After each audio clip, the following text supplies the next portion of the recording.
Observasi terkait dengan K3, keselamatan dan kesehatan kerja. Nanti kemudian teman-teman diminta untuk menganalisis bagaimana penerapan K3 pada lingkungan kerja tersebut. Ya, nanti lingkungan kerjanya difoto, kemudian ditaruh di laporan, kemudian teman-teman menganalisis bagaimana pelaksanaan keselamatan dan kesehatan kerjanya. Dilakukannya secara berkelompok. Ya, kelompoknya menggunakan kelompok yang sudah ada nggak apa-apa. Kemarin kan sepertinya pada saat evaluasi 1, teman-teman juga ini ya, bentuknya tugas ya. Jadi menggunakan kelompok yang sudah ada aja.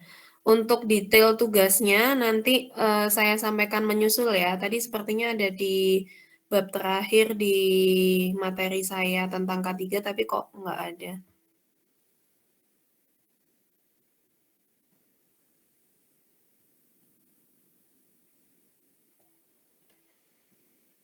Oke, kemudian saya lanjut ke materi berikutnya. Hari ini kita membahas tentang hubungan industrial dan perburuhan. Saya ganti slide ya.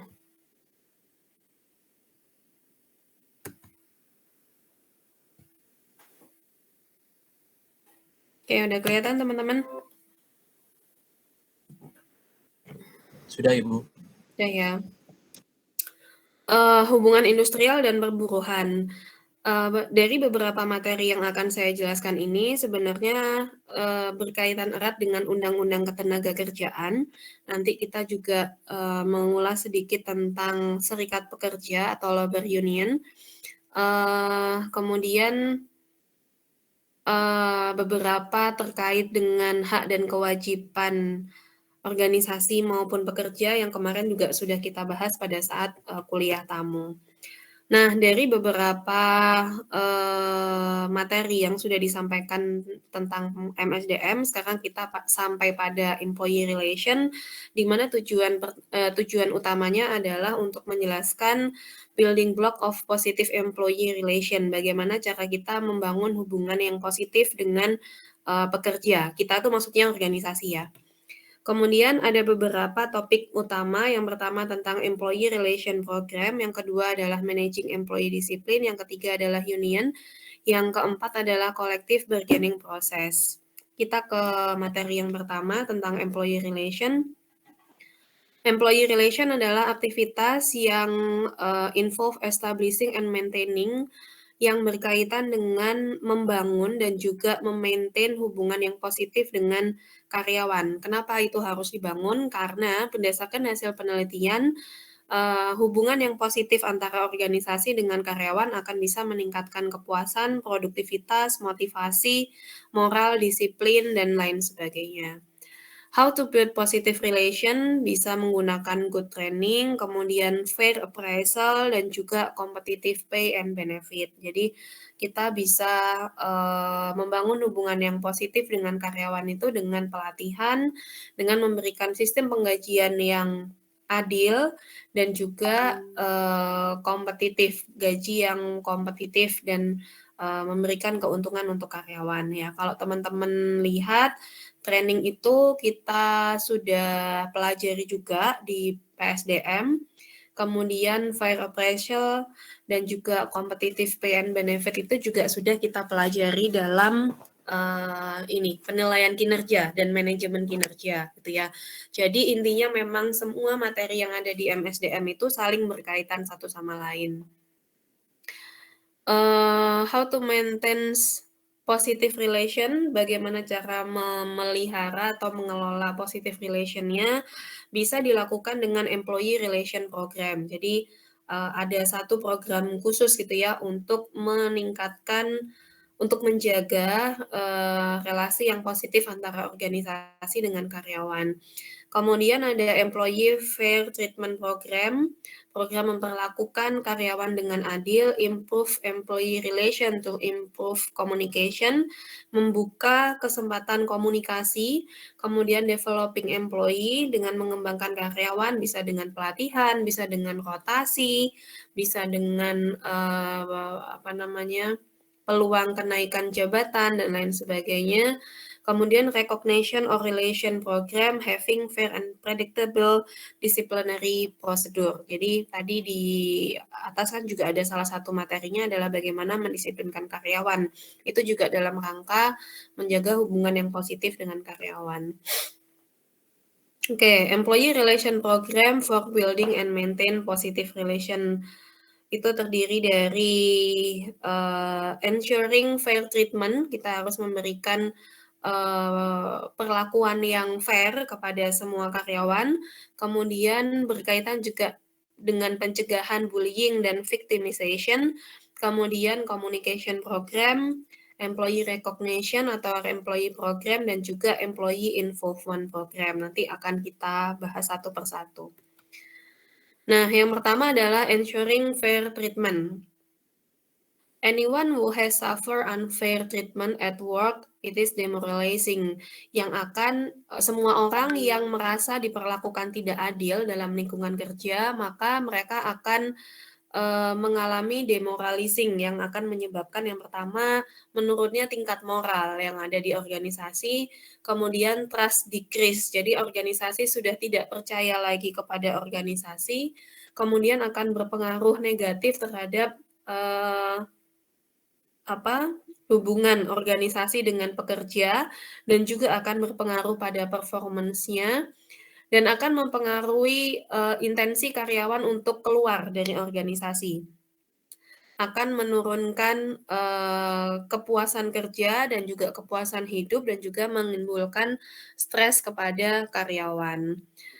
Nah, fair treatment itu yang gimana? Fair treatment adalah perilaku yang mencerminkan perlakuan yang sama. Employee are treated with respect. Jadi semua orang dilakukan dengan penghargaan dan semua orang diperlakukan secara adil.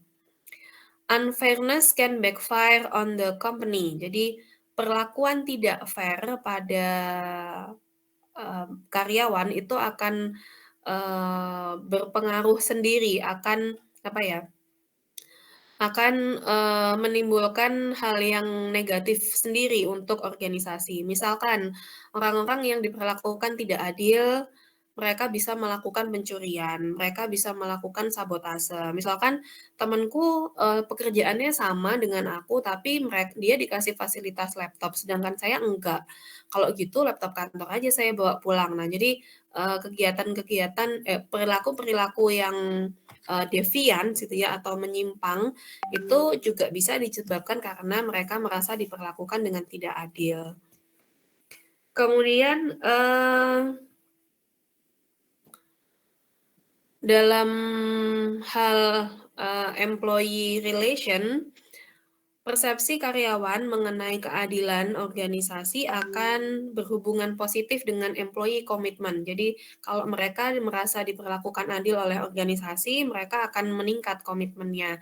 Job involvement-nya juga akan meningkat, kemudian satisfaction to the company, job and leader juga akan meningkat. Nah ini tadi ya yang saya sempat singgung di K3, ini bahasan-bahasan yang sangat perilaku organisasi sekali gitu. Jadi kalau misalkan teman-teman kepikiran untuk saya pengen skripsinya tentang PIO gitu ya, ya temanya berkutat tentang ini perilaku organisasi, misalkan employee commitment, job involvement, satisfaction. Satisfaction itu juga ada beberapa, satisfaction kepada company-nya, satisfaction kepada pekerjaannya, atau satisfaction terhadap pemimpinnya. Kemudian organizational citizenship behavior. Organizational citizenship behavior itu atau biasa dikenal dengan OCB adalah kesediaan dari karyawan untuk melakukan sesuatu di luar tupoksinya yang itu menguntungkan bagi organisasi ya. Misalkan seorang pekerja dia punya tugas tertentu gitu ya. Tugasnya sebenarnya sudah selesai gitu, tapi pada saat dia mau pulang dia ngelihat temennya tugasnya belum selesai. Kalau tugas temennya ini besok nggak selesai, maka itu juga akan berpengaruh pada kinerja orang-orang yang lain gitu. Maka orang-orang yang punya OCB tinggi, dia akan bersedia, dia akan mau membantu temannya ini supaya, pekerjaan temannya ini tidak menghambat kinerja yang lainnya dan itu, dilakukan dengan sukarela gitu ya, tanpa disuruh, tanpa ada paksaan, itu yang dimaksud dengan OCB. Kemudian dan negatively to employee turnover intention. Jadi, karyawan yang mendapatkan perlakuan yang adil dari organisasi atau perusahaan, mereka lebih kecil kemungkinannya untuk, berpindah atau keluar dari organisasi. Apakah organisasi kita sudah memperlakukan secara adil kepada semua karyawan? Itu kan sifatnya perseptual ya. Organisasi mungkin merasa ini adalah prosedur yang dilakukan sudah yang terbaik, prosedur yang dilakukan sudah, mengusahakan keadilan, tapi ada juga kemungkinan, karyawan itu merasa diperlakukan tidak adil. Jadi kita harus melakukan yang namanya survei gitu, untuk tahu apakah mereka sudah diperlakukan oleh adil atau enggak. Nah, ini adalah salah satu contoh perception of fair interpersonal interpersonal treatment scale yang bisa digunakan, bagi organisasi untuk mengetahui apakah, karyawan sudah merasa diperlakukan dengan adil atau tidak. Ya, misalkan employee are treated fairly, employee sudah diperlakukan dengan adil, coworker help each other, rekan kerja saling membantu satu sama lain, employee are treated with respect, semua pekerja diperlakukan secara adil dan lain sebagainya. Ada 18 item di sini. Nah, kemudian berbicara tentang fairness, ada yang namanya, keadilan organisasi atau organizational justice. Di sini yang akan saya jelaskan ada 2, ada procedural justice dan ada distributive justice. Kalau teman-teman mau belajar lebih lengkapnya, ada yang menyebutkan 3, ada yang menyebutkan 4 tipe keadilan. Ada 2 lainnya itu adalah interactional justice, berkaitan dengan, perilaku yang diterima dari atasan, apakah adil atau tidak, ada pembedaan atau enggak. Kemudian ada informational justice juga. Informational itu apakah semua orang dapat mengakses informasi yang sama pada organisasi. Nah, tapi pada materi ini yang saya utamakan ada 2 karena di bukunya Dassler itu yang terkait dengan hubungan industrial adalah dua tipe keadilan ini. Yang pertama adalah procedural justice dan yang kedua adalah distributive justice.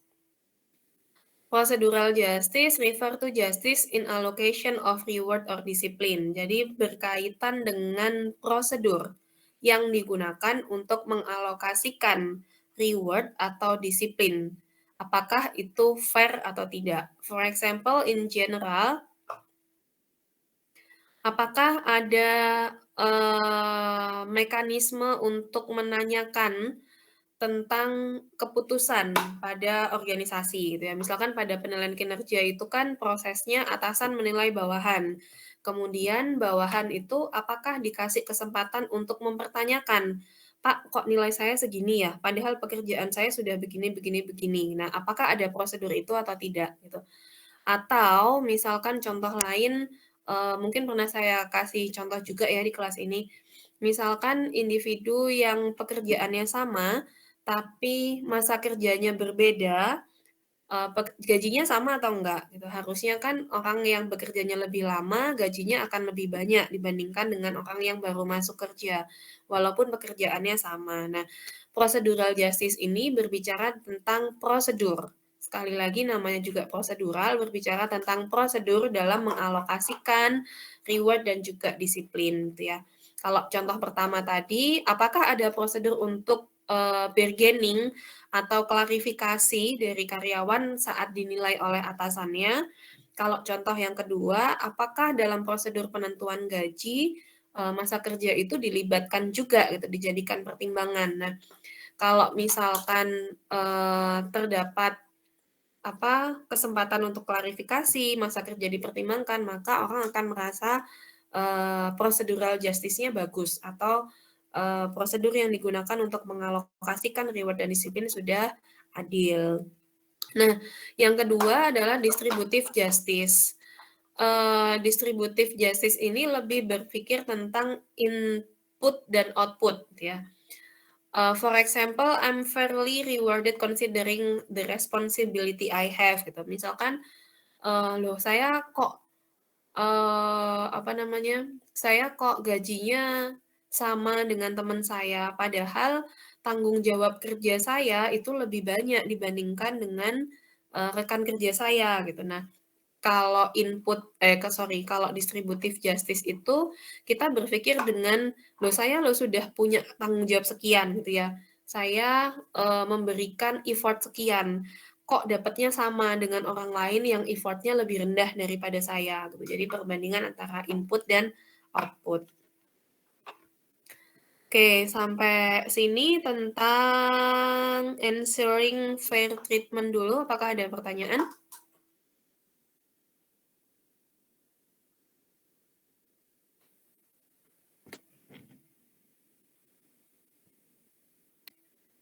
Ada pertanyaan teman-teman?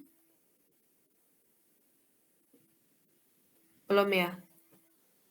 Oke, nanti kalau selama saya menjelaskan, kalau misalkan ada pertanyaan, dituliskan saja ya di kolom chat. Jadi nanti setelah saya menjelaskan, saya nggak perlu nunggu gitu ya, tinggal baca di kolom chat aja. Oke, berikutnya adalah bullying dan victimization. Bullying involves three things. Yang pertama adalah imbalance of power. Bullying ini juga jadi bahasan perilaku organisasi yang bisa teman-teman gunakan untuk tema skripsi nanti. Bullying itu dimensinya ada 3. Yang pertama adalah imbalance of power, adanya ketidakseimbangan power atau kekuasaan. Biasanya orang yang membuli itu punya power yang lebih besar dibanding orang yang dibully. Kemudian yang kedua adalah intention to cause harm. Adanya niat untuk menyakiti gitu ya. Kalau misalkan saya jalan kemudian nggak sengaja saya nyenggol teman saya itu bukan berarti saya bully gitu ya, tapi karena nggak ada intention to harm-nya berarti itu bukan bullying. Tapi kalau memang sengaja nyenggol kemudian dengan dongkol gitu ya saking marahnya gitu, ya itu salah satu bentuk bullying. Kemudian yang ketiga adalah repetition. Nah, kegiatan itu atau perilaku menyakiti itu dilakukan secara berulang-ulang. Dan bentuk bullying itu bermacam-macam, ada verbal, ada sosial. Verbal itu misalnya name calling, teasing, misalkan, menyebutkan, "Eh, si item," gitu misalkan, "Eh, si kribo," gitu. Nah, itu juga salah satu bentuk bullying sebenarnya. Kemudian sosial, spreading rumor, misalkan kita ngerasani teman kita gitu ya, terus menyebarkan gosip yang enggak-enggak di tempat kerja tentang teman kita, itu juga bullying dalam bentuk sosial. Kemudian fisik, nah ini yang lebih sering, misalkan mukul, misalkan jegal dalam arti yang sebenarnya ya, bukan menjegal karir, dan lain sebagainya yang berbentuk fisik. Kemudian ada juga cyberbullying, using internet, mobile phone, or digital technology to harm others. Kemudian how to reduce bullying and victimization, yang pertama using team building training. Nah, mengurangi bullying ini bisa dilakukan dengan menguatkan timnya, ya. Misalkan dengan team building training, bagaimana bagaimana membentuk tim yang solid sehingga tidak terjadi bullying dan victimization. Kemudian social gathering gitu ya, adanya kegiatan sosial yang dilakukan bukan hanya berurusan dengan pekerjaan ya, tapi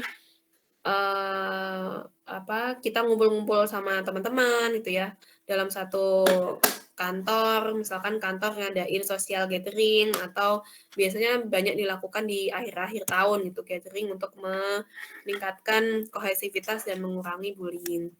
Kemudian inter-team competition to build team cohesion. Jadi, nah ini juga bisa digunakan, teman-teman mungkin sudah pernah dapat materi dinamika kelompok ya, dalam kurikulum kan ada ya.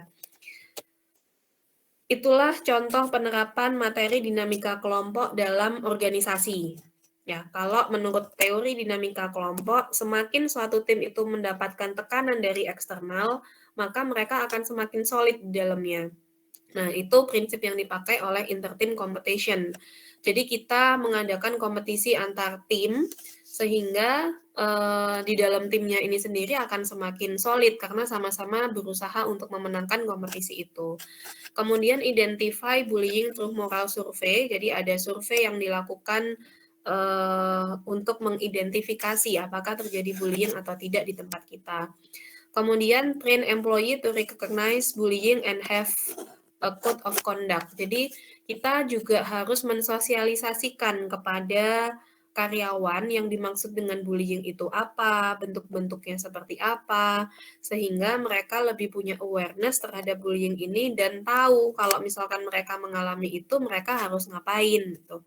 Ya mungkin ini masalah yang tidak terlihat ya, nggak seperti misalkan kecelakaan kerja itu kan kelihatan ya, kecelakaan fisik itu ya kalau orang jatuh gitu kan.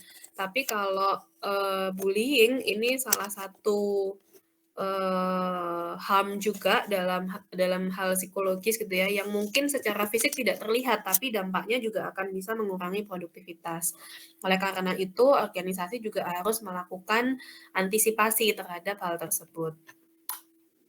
Kemudian yang kedua, tadi teman-teman masih ingat ya, kita sampai di sini. Nah, cara untuk employee relation program untuk membangun hubungan yang positif dengan karyawan. Tadi ada ensuring fair treatment, kemudian bullying and victimization. Yang berikutnya akan saya jelaskan adalah communication program. Oke, communication program. Communication program adalah kebijakan gitu ya dari organisasi yang memberikan ruang untuk karyawan itu menyampaikan pendapatnya, express their opinion and let management know if there is a problem gitu. Jadi mereka dikasihkan kesempatan untuk dalam tanda kutip mengadu gitu ya kepada manajemen. Pak, kok rekan kerja saya tuh kayak gini sih? Misalkan seperti tapi bukan dalam arti membuli, ngerasani di belakang gitu ya, tapi, membicarakan jalan keluarnya terus akan bagaimana gitu. "Pak, kalau menurut saya, rencana pengembangan organisasi yang seperti ini tuh kurang tepat deh, secara SDM kita tuh seperti ini. Jadi baiknya ya," jadi memberikan kesempatan kepada karyawan untuk, memberikan, masukan gitu ya, untuk berbicara dengan manajemen. Employer use an open door policy to encourage communication between employee and manager. Jadi kita membuka pintu kepada karyawan untuk berkomunikasi dengan manajemen. Kemudian ada an employee handbook covering basic employment information. Jadi ada semacam buku panduan gitu ya untuk karyawan terkait dengan informasi-informasi yang dibutuhkan dan bagaimana karyawan itu bisa berhubungan dengan manajemen. Misalkan bisa dengan email, hard copy notes atau memo, kemudian eee, two way communication untuk membuka informasi kepada manajemen apa yang mengganggu dari pekerjaannya. Nah ini, sangat berpengaruh ya terhadap hubungan industrial, apakah, organisasi itu membuka pintu untuk berbicara dengan karyawan atau tidak, ya. Dan, teman-teman bisa dibayangkan kalau mungkin pekerjaannya itu kita di bagian HRD gitu ya, misalkan suatu saat nanti teman-teman bekerja, kemudian kita di bagian HRD, kita berbicara dengan manajemen itu mungkin dekat gitu ya, rentang rentang apa namanya, rentang kekuasaannya tidak tidak terlalu jauh gitu. Misalkan kita sebagai staf SDM, kemudian di atasnya ada supervisor, ada asisten manajer, ada manajer, kemudian pimpinan puncak gitu ya.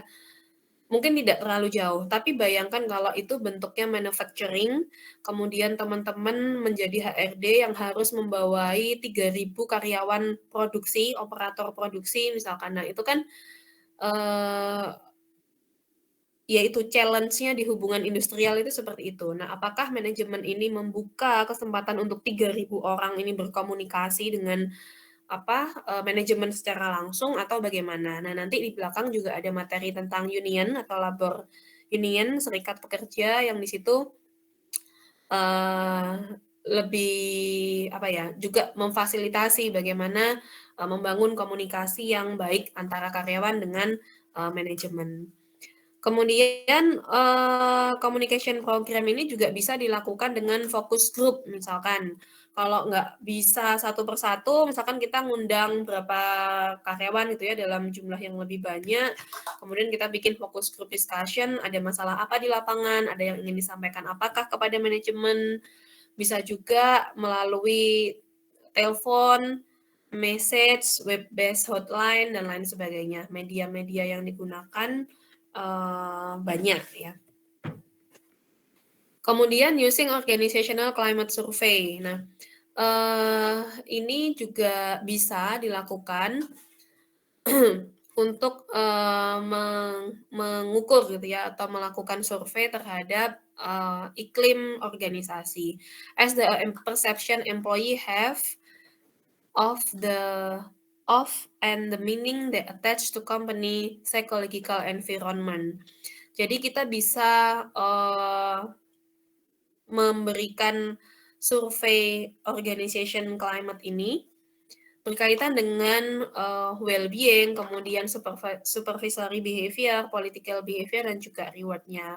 Pertanyaan-pertanyaannya misalkan apakah kamu bangga bekerja di sini, apakah kamu senang dengan pekerjaanmu saat ini, misalkan apakah kamu punya keinginan untuk pernah terlintas untuk bekerja di perusahaan lain misalkan. Nah, Google contohnya, Google conduct an annual Google Case yang merupakan survei untuk pekerjanya. The survey measure things such as employee willingness to leave. Apakah mereka punya keinginan untuk meninggalkan organisasi. Nah, survei-survei ini tuh juga perlu dilakukan. Nanti kalau teman-teman jadi HRD, harapannya nggak hanya terjebak dengan kegiatan administratif ya, tapi bisa lebih kreatif untuk melihat bagaimana sih kondisi SDM kita sebenarnya gitu, bisa melalui survei-survei ini. Kemudian developing employee recognition or relation program. Dari survei SHRM, survei Human Resource Management menyatakan bahwa 76% organization survey had such employee recognition program dan 5%-nya berencana untuk melakukan itu. Jadi sekitar 80% ya yang setuju dengan adanya employee relation program. Employee relation program itu seperti apa? Employee recognition program itu seperti apa? Yaitu adanya rewarding kepada misalkan mungkin teman-teman pernah ke KFC, McD gitu ya, misalkan ada employee of the month dan itu dipajang di depan gitu. Nah, itu kan meningkatkan pride, kebanggaan gitu ya pada karyawan dan itu juga akan mempengaruhi hubungan antara karyawan dengan manajemen. Oh, artinya saya dihargai, saya saya diapresiasi. Nah, itu juga dalam rangka meningkatkan dan menjaga positive relation antara karyawan dengan organisasi. Kemudian use employee involvement program. Employee encourage involvement in various way. Bisa dilakukan dengan employee involvement itu adalah meningkatkan keterlibatan karyawan terhadap perusahaan. Ya, jadi prinsipnya hampir sama dengan communication program tadi.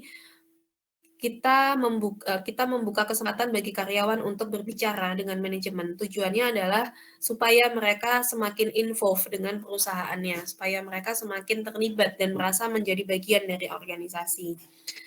Bisa dilakukan dengan some organized focus group, small sample of employee who are presented with specific issue.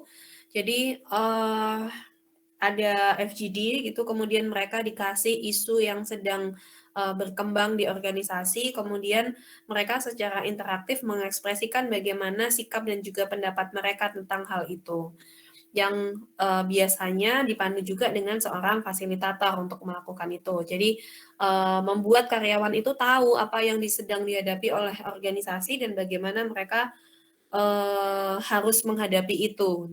Dengan begitu mereka merasa dilibatkan, maka mereka akan, meningkat keterlibatannya dengan organisasi. Kemudian, using employee involvement team, ini adalah bentuk-bentuk, tim gitu ya, yang bisa digunakan untuk encourage employee involvement dan juga boost productivity. Ada employer have long use special teams to encourage employee involvement and boost productivity. Ada suggestion team. Suggestion team itu adalah tim yang dibentuk dalam waktu yang sementara dengan whose member work on specific analytical assignment. Ada tugas-tugas spesifik gitu ya yang harus dikerjakan. Misalkan dikasih kasus gimana nih supaya biaya produksi kita menurun. Gimana nih supaya produktivitas meningkat. Nah, kita memilih beberapa orang untuk dijadikan satu tim dalam waktu sementara gitu ya. Kemudian mereka berdiskusi dan dari situ kalau menurut teori involvement mereka akan meningkat ya. Karena mereka merasa dilibatkan oleh organisasi.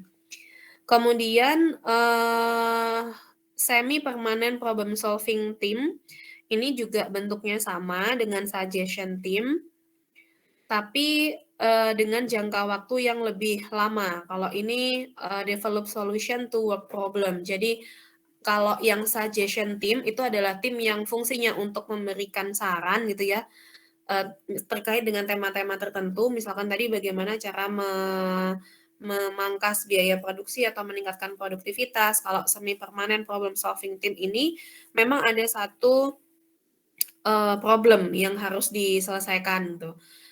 Organisasi membentuk tim sementara, kemudian memberikan permasalahan yang apa, kemudian meminta tim ini untuk menyelesaikan permasalahannya. Kemudian quality circle is permanent problem solving team. Nah, semakin ke kanan ini semakin permanen bentuk timnya yang biasanya terdiri dari 6 sampai 12 specially trained employee who meet weekly to solve problem affecting their work area. Jadi semakin ke kanan lingkupnya sudah semakin besar dan juga kasus yang dihadapi semakin serius gitu ya. Kalau yang quality circle ini terdiri dari 6 sampai 12 orang yang memang sudah well trained, kemudian mereka diminta untuk bertemu setiap minggu untuk menyelesaikan permasalahan di area mereka. Kemudian self managing atau self directed work team adalah small team biasanya antara 8 sampai 10 member yang carefully selected. Jadi memang dipilih orang-orang yang memiliki kinerja yang lebih baik biasanya di masing-masing area. Kemudian hampir sama dengan yang quality circle, hanya permasalahan yang dihadapi lebih kompleks gitu ya. Mereka biasanya accomplishing a specific mission. Diminta untuk menyelesaikan misi yang spesifik. Misalkan organisasi itu akan mengadakan perubahan organisasi misalkan, perubahan budaya organisasi. Nah, itu kan hal yang besar yang harus dilakukan, maka membentuk self managing atau self directed work team ini. Nah, dengan adanya tim-tim ini diharapkan akan meningkatkan involvement dari karyawan dan juga akan meningkatkan hubungan industrial di antara karyawan dengan organisasi. Oke, berikutnya adalah managing employee discipline. The purpose of discipline is to encourage employee to behave sensibly at work. Jadi tujuan dari disiplin itu adalah supaya karyawan itu mengikuti rules dan juga regulasi yang ada gitu. Pilar of fair discipline. Ada 3 pilar, ada 3 dimensi untuk penerapan disiplin yang adil. Yang pertama adalah rules and regulation. Jadi yang pertama kita harus punya clear disciplinary rules and regulation dulu. Jadi kita harus punya aturan yang sama gitu.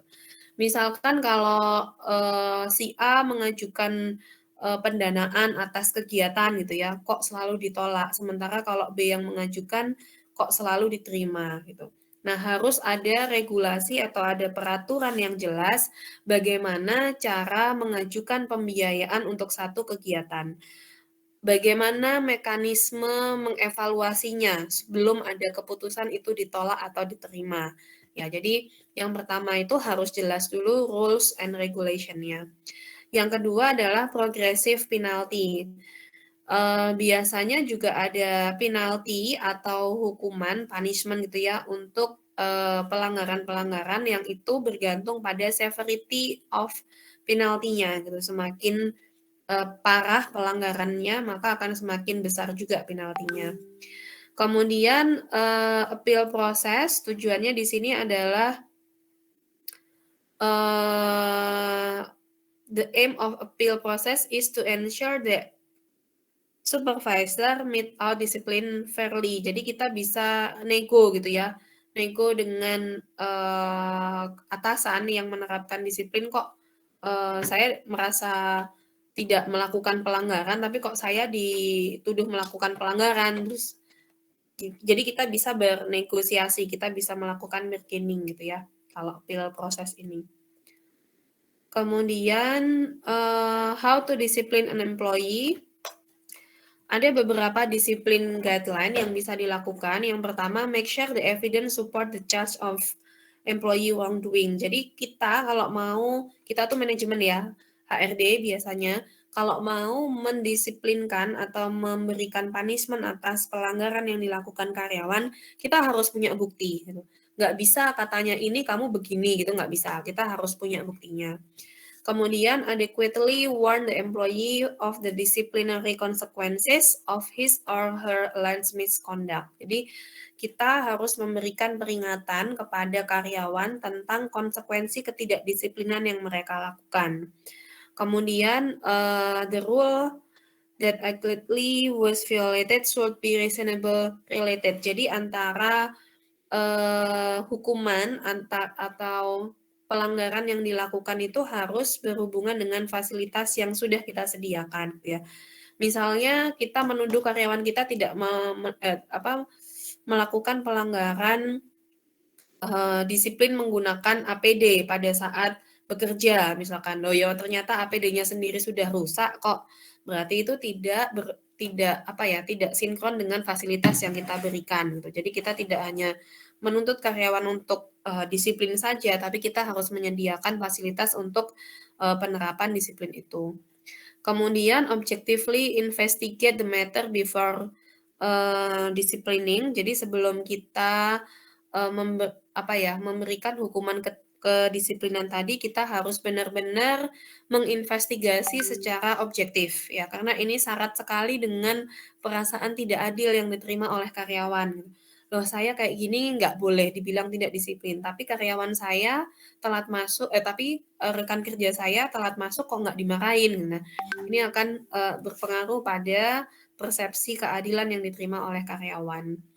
Kemudian the investigation should produce substantial evidence of misconduct. Tadi harus berdasarkan pada evidence dan harus diaplikasikan without discrimination. Jadi tidak ada pembedaan dalam penerapan kedisiplinan ini.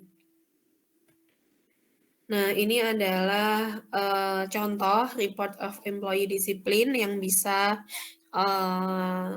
digunakan untuk mencatat ketidakdisiplinan yang dilakukan oleh karyawan.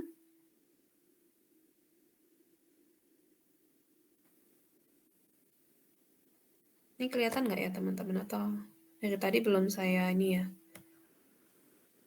Ada namanya, departemennya apa, pelanggarannya, kemudian deskripsi dari pelanggarannya apa.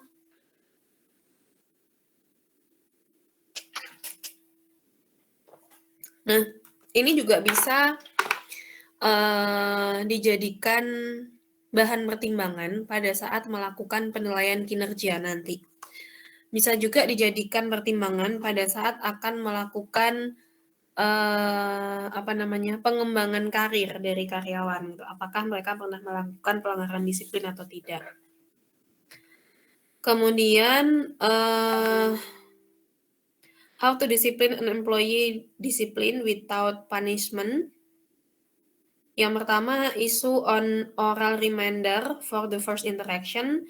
Jadi untuk meningkatkan disiplin tanpa punishment gitu ya. Yang pertama kita harus menyampaikan apa saja peraturan-peraturan kedisiplinan yang ada di perusahaan pada saat karyawan itu pertama kali masuk di perusahaan. Jadi reminder for the first interaction bisa dengan have private discussion with employee, apa saja yang boleh dan tidak boleh dilakukan.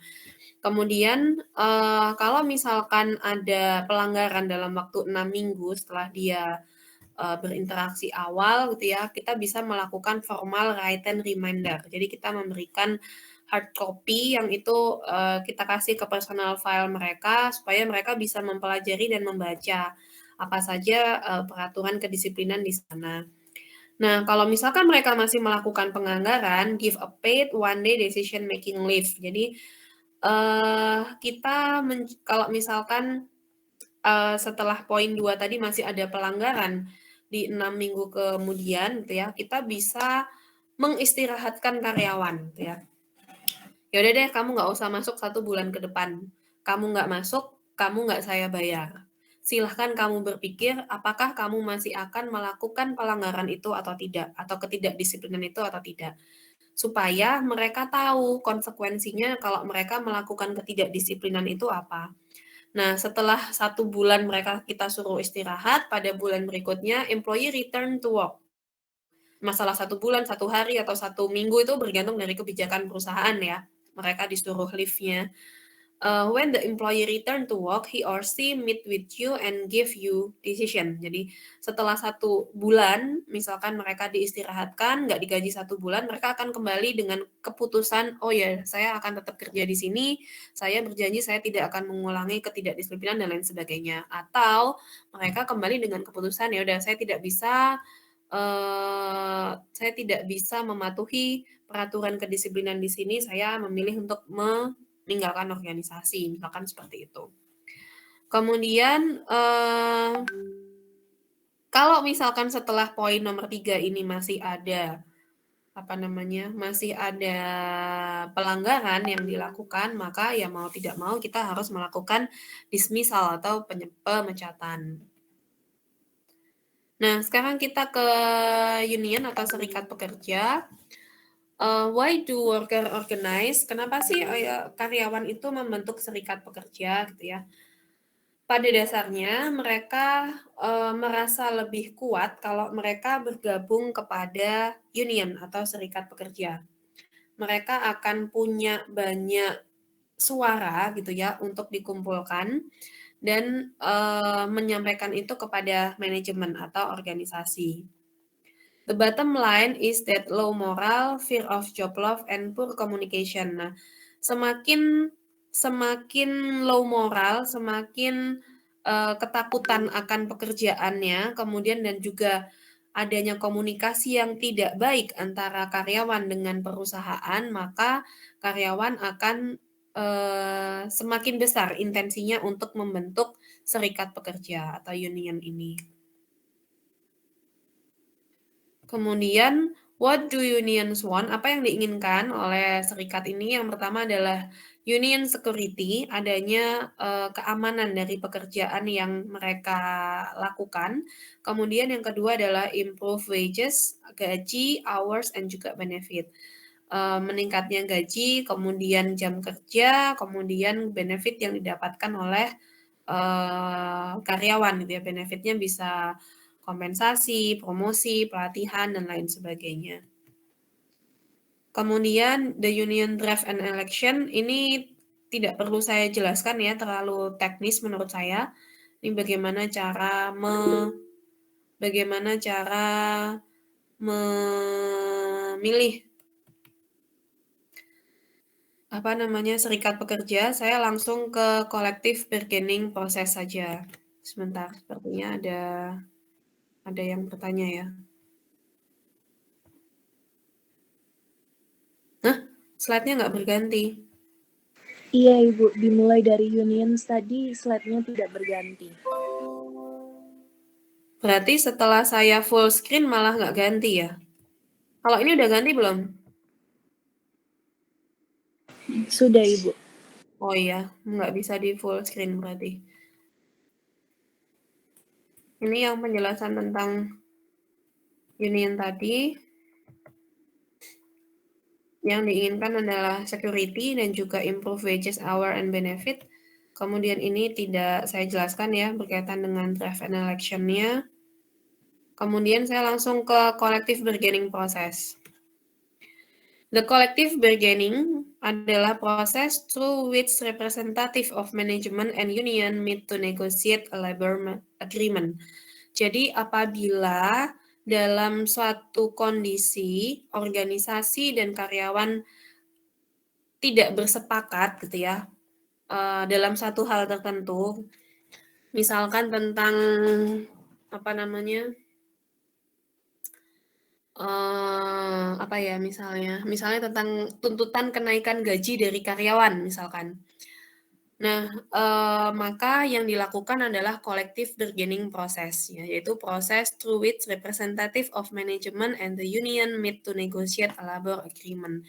Ya, contohnya tadi misalkan kita handle, kita jadi SDM di perusahaan manufacturing gitu ya, ada 3.000 karyawan operator produksi yang itu banyak sekali dengan tingkat pendidikan yang beraneka ragam gitu ya, nggak mungkin kita mau menemui mereka satu-satu gitu. Jadi harus ada perwakilan dari karyawan atau union tadi untuk bernegosiasi dengan manajemen.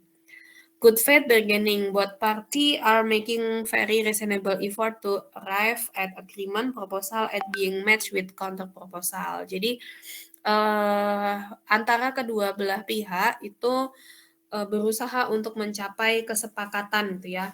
Dan proposal are being matched with counter proposal. Artinya adu pendapat secara itu di dinamika kelompok juga ada apa sih namanya? Analytical apa gitu. Intinya kita itu dalam bernegosiasi gitu tidak menyerang pada personalnya, tapi berfokus pada permasalahan apa yang akan kita bicarakan bersama. Gitu. Jadi saling adu argumennya itu secara analitis dan juga objektif gitu, dan berfokus pada penyelesaian masalahnya. Nah, ada beberapa hal collective bargaining process, ada negotiation team, kemudian ada bargaining item, kemudian ada costing the contract, kemudian building negotiation skill, dan juga impasse, mediation, and strike. Yang pertama adalah negotiation team. Antara union dan juga manajemen itu harus memilih siapa yang akan mewakili untuk bargaining itu bernegosiasi gitu ya, satu sama lain. Misalkan dari manajemen itu memilih siapa perwakilan dari manajemen yang akan bernegosiasi dengan serikat pekerjanya. Begitu juga dengan serikat pekerja. Serikat pekerja akan mengirimkan siapa anggotanya atau ketuanya yang akan bernegosiasi dengan manajemen. Itu di yang negotiation team. Yang kedua adalah bargaining item. Labor law set out category of specific item that are subject to bargaining. Jadi sebenarnya yang mau kita negosiasikan itu apa sih? Itemnya harus jelas dulu. Misalkan apakah kenaikan gaji kah, apakah kenaikan biaya tunjangan kah, atau kenaikan uang pensiun kah, uang pesangon kah, atau apa gitu. Jadi harus jelas item yang akan kita negosiasikan. Kemudian costing the contract. The most mistake is HR professional who enter negotiation without understanding the financial impact. Jadi yang memang dalam hubungan industrial itu yang paling bertanggung jawab adalah HR biasanya. Kecuali kalau misalkan itu ada satu unit sendiri atau departemen sendiri hubungan industrial gitu ya. Tapi pada beberapa organisasi biasanya itu embed jadi satu gitu dengan HR gitu. Nah, teman-teman nanti kalau pada saat menjalani tupoksi hubungan industrial juga gitu, maka harus punya building negotiation skill ini. Yang sebelah kanan ya, ada skill-skill yang dibutuhkan untuk bernegosiasi dengan orang lain, competition, information, credibility, judgment to improve their bargaining position, Jadi harus ada skill-skill itu. Nah, tapi kembali lagi ke costing the contract, yang biasanya menjadi kesalahan bahwa HR ini tidak didampingi oleh unit lain dalam organisasi, misalkan keuangan gitu. Misalkan kalau tuntutan mereka tentang kenaikan gaji gitu ya, yang bisa menjelaskan itu adalah finansial, bagian finansial departemennya gitu. Jadi HR itu yang menghadapi karyawannya, kita membangun negosiasinya dengan mereka, tapi kalau masalah teknis yang mereka tuntut itu berkaitan dengan misalkan tadi contohnya keuangan, ya orang keuangan juga harus ikut gitu. Misalkan mereka menuntut, lingkungan yang lebih, aman gitu ya dari sistem K3-nya misalkan, ya maka kita harus mengikutkan orang K3, orang produksi misalkan pada saat kita bernegosiasi.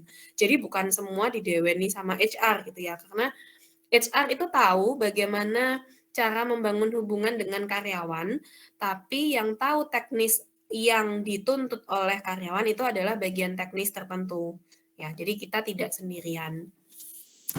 Kemudian berikutnya adalah in collective bargaining, an impasse or stalemate occur when the party are not able to move further towards settlement. Jadi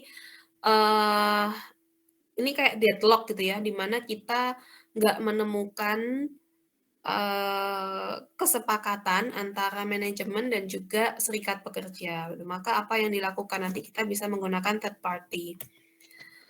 Nah, kita ke bargaining item dulu. Bargaining item itu atau item atau aspek yang dituntut oleh serikat pekerja atau oleh karyawan.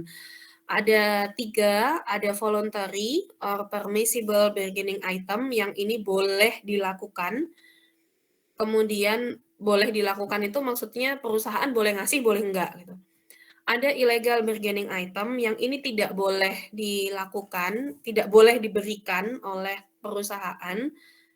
Kemudian mandatory bargaining item ini yang wajib diberikan oleh perusahaan. Nah, misalkan ini. Misalkan yang mandatory itu yang wajib diberikan oleh perusahaan, rate of pay. Gaji karyawan, rata-rata gaji karyawan itu sudah ada UMK, ada UMR yang ditetapkan oleh pemerintah dan perusahaan harus patuh akan itu. Hour of employment misalkan, undang-undang mengatur adalah adalah 8 jam bekerja. Maka perusahaan juga harus mematuhi itu. Kalau terjadi pelanggaran gimana ya? Peraturan pemerintah itu yang juga harus dikuasai oleh serikat pekerja sehingga pada saat mereka melakukan negosiasi itu ada dasarnya gitu. Jadi bukan hanya atas keinginan karyawan. Kemudian overtime pay. Jadi apa itu namanya? Pembayaran uang lembur, liburan misalkan vacation, pensiun. Nah, beberapa item-item di mandatory itu adalah hal-hal yang memang harus diberikan oleh perusahaan. Kemudian apalagi yang di-bargain oleh serikat pekerja bisa hal-hal yang sifatnya permissible, boleh dilakukan, boleh diberikan tapi juga boleh tidak gitu. Pension benefit or retire employee misalkan apakah pekerja itu akan diberikan pensiun atau tidak, uang pensiun bukan uang pesangon ya, uang pensiun, kemudian misalnya apalagi? Misalkan, karyawan itu menuntut adanya, kantin misalkan di tempat kerja. Nah, itu kan boleh dipenuhi, boleh juga tidak mandatori sifatnya. Dan ada juga yang malah tidak boleh diberikan oleh, perusahaan gitu ya, misalkan separation of employee based on race, discriminatory treatment, misalkan, serikat pekerjanya terutama ini banyak terjadi karena ini buku yang kita gunakan sebagai referensi adalah buku saya lupa di Eropa apa di Amerika, di sana kan masih, ini ya, zaman dulu masih syarat sekali dengan perbedaan kulit hitam, kulit putih, seperti itu. Nah, itu yang, justru ilegal atau tidak boleh berikan. Kemudian bargaining guideline ini berkaitan dengan skill tadi yang harus dipelajari pada saat akan melakukan negosiasi dengan serikat pekerja. Saya skip aja ya. Nah, kemudian impasse, mediation, dan strike. Impasse, collective bargaining situation that occur when party are not able to move further towards settlement. Jadi bahwasannya negosiasi yang dilakukan itu menemukan jalan buntu, tidak ada keputusan yang menyenangkan kedua belah pihak. Hasilnya sampailah mereka deadlock ya. Lalu apa yang harus dilakukan? Yang harus dilakukan adalah dengan menggunakan third party involvement atau melibatkan pihak ketiga. Pihak ketiga di sini adalah yang netral, gitu ya. Misalkan siapa? Misalkan Disnaker, Dinas Tenaga Kerja. Fungsinya adalah untuk memediasi antara organisasi atau perusahaan dengan serikat pekerja pada saat organisasi atau perusahaan ini tidak bisa bernegosiasi sendiri dengan serikat pekerja. Maka di situ muncullah pihak ketiga. Pihak ketiga yang dimaksud di sini adalah pihak ketiga yang netral posisinya, tidak membela serikat pekerja dan juga tidak membela organisasi. Jadi kalau misalkan terjadi jalan buntu gitu ya, nggak ada kesepakatan antara serikat pekerja dan perusahaan, maka bisa menggunakan third party tadi. Oke, sampai di sini ada yang ditanyakan teman-teman terkait dengan materi hubungan industrial.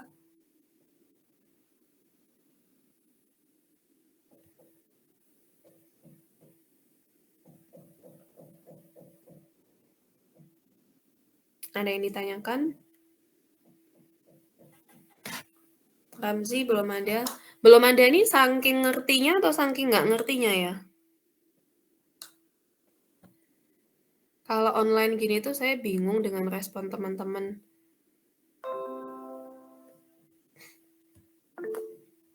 Di tengah-tengah, Bu. Jadi antara ngerti dan nggak ngerti. Masih proses mencerna gitu ya, karena materinya cukup banyak.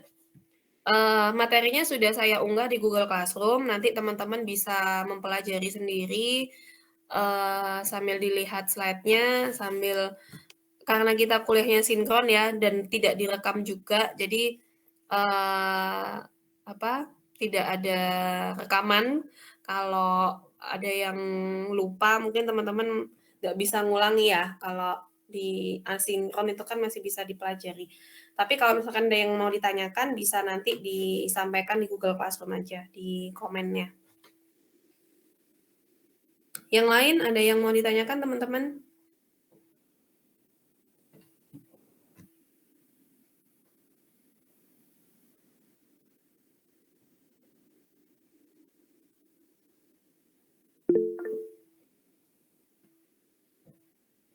Oke, belum ada pertanyaan. Oke, kalau gitu saya akhiri dulu ya untuk perkuliahannya. Untuk yang evaluasi 3 kurang lebih seperti yang saya sampaikan tadi, teman-teman melakukan observasi terkait dengan penerapan K3 di lapangan. Di lapangan itu artinya di tempat kerja, dilakukan secara berkelompok, kemudian teman-teman menganalisis penerapan K3 yang ada di sana. Nanti dikumpulkannya kalau misal tanggal 10 Juni, apakah terlalu mepet?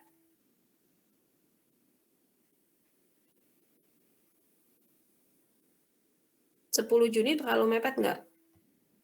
Nggak ya? Udah 2 minggu itu, 2 minggu lebih. Hampir 3 minggu pelaksanaannya. Ya, nanti untuk format laporannya akan saya sampaikan menyusul di Google Classroom. Kemudian Jumat depan, ini Jumat tanggal 27 maksudnya, adalah materi kita yang terakhir tentang terminasi. Kemudian tanggal 30 sampai tanggal 10 Juni itu kan jadwal UAS. Nanti saya akan menggunakan salah satu Jumat gitu ya, karena kan ada 2 Jumat di pertemuan UAS itu, ada Jumat tanggal 3 sama Jumat tanggal 10. Di antara tanggal 3 atau tanggal 10 itu kita akan melakukan evaluasi 4, bentuknya tertulis, materi pertemuan ke-9 sampai ke-13. Pertemuan 9 itu Undang-Undang Ketenagakerjaan, kemudian kompensasi benefit, kesehatan dan keselamatan kerja, Keselamatan dan kesehatan kerja nggak usah aja ya, karena sudah ada di evaluasi 3 yang tugas observasi tadi. Kemudian materi hubungan industrial, kemudian sistem pemutusan hubungan kerja atau terminasi. Itu ya teman-teman. Jadi nanti tanggal 27 hari Jumat kita tetap kuliah, itu kan hari aktif ya, hanya kecepit aja. Kita tetap kuliah jam biasanya, jam 3:30, kemudian kita kuliah 3:30 tentang pemutusan hubungan kerja, kemudian tanggal 3 atau tanggal 10 kita evaluasi keempat, bentuknya ujian tertulis. Tanggal 10 hari pengumpulan laporan evaluasi 3, observasi tentang keselamatan dan kesehatan kerja yang dilakukan secara berkelompok. Oke, gitu dulu. Ada yang ditanyakan teman-teman?